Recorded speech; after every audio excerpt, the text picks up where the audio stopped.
Israel is in a little bit of a bind.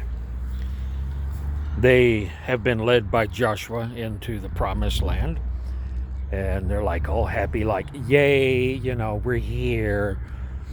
And so they have their fight at Jericho. They get defeated at Ai initially because they didn't really ask God about it. And then they begin to make plans for taking the rest of Israel. God promised. And they run into a group of people who've actually traveled about 15 miles away west of them. And they come and they're like, oh, we just want to make like a covenant with y'all of peace.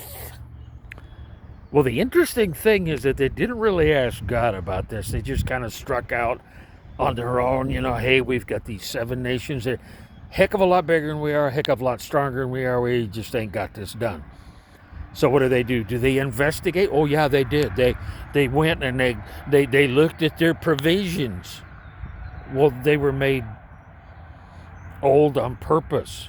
They got the gray mold covered bread and say, well, this is what we had when we started out. Wonderful. Not. The word that refers to that, as the men got a hold of these provisions and looked at them, the word for man is Enos. So this ties back to Dukes of Hazzard's. Enos, you dipstick! Well, that's exactly what happened. These people were dipsticks. That came from the Bible, believe it or not.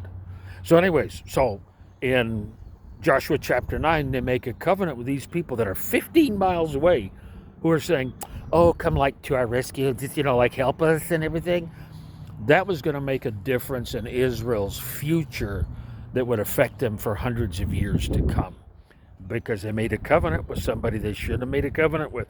So it's kind of almost like getting married. You're making a covenant with somebody, but you didn't ask the Lord first about this. Is this a good idea? And he would be like, no. But we're so busy and anxious to make this covenant because, man, we need it.